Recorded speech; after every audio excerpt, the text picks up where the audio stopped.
Dear judges, we are the team MADA and we are here to propose solution about the SDG number 6. We are from Madagascar and we are really concerned about our country and its difficulties to give clean water and sanitation services. So we want to help our country by giving out a solution based on the situation here and truly hope that it will make a difference.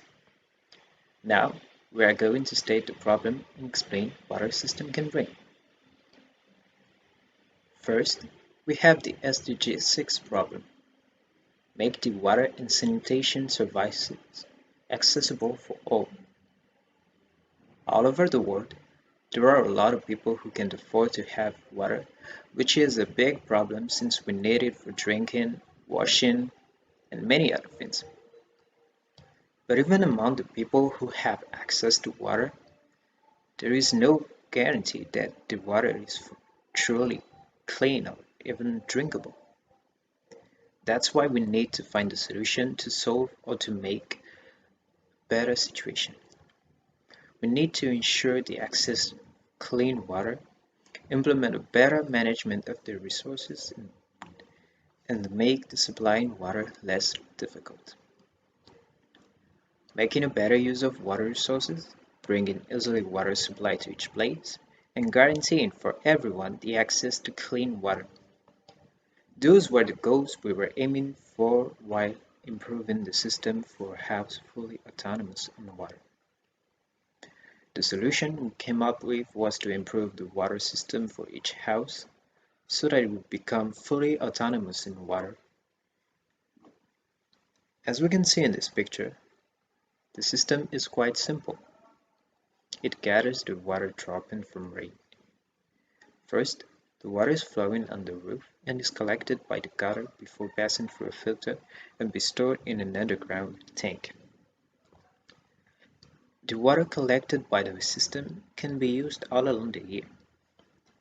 An average family is composed of 4 persons and will need 80 cubic meters of water per year. Considering that there is about 800 millimeters of rain each year, the system having a rendering coefficient of 0.75, it will be fully efficient with a roof of 150 square meters.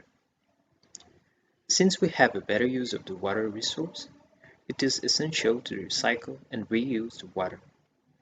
So all of the water already used will be going in the same conduction before passing through a specific filter to return in the underground tank.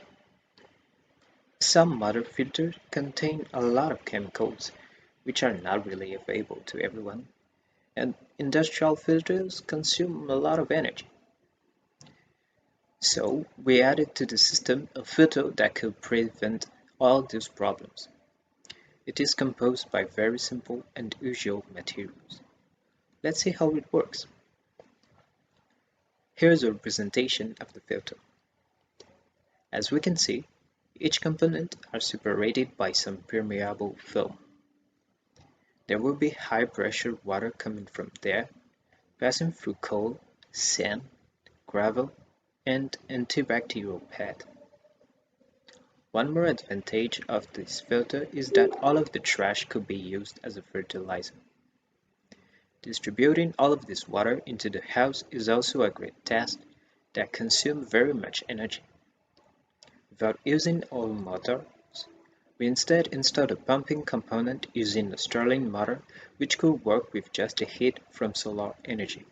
It will give us enough pressure for the distribution since a water distribution system should be able to produce pressure of at least 2.5 bar. The system will be very useful in rural regions.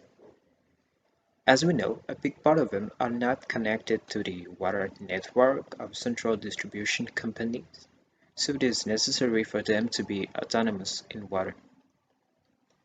That system is also designed to be respectful of the ecosystem and shouldn't disturb it by ejecting the wastes, since they could be turned into natural fertilizer. The water reserve full itself from the local rain, so The water doesn't have to be moved from a very far point. Moreover, such a system doesn't cost very much with its basic equipment and the maintenance is very easy. So this ends our presentation. Thank you for listening to us.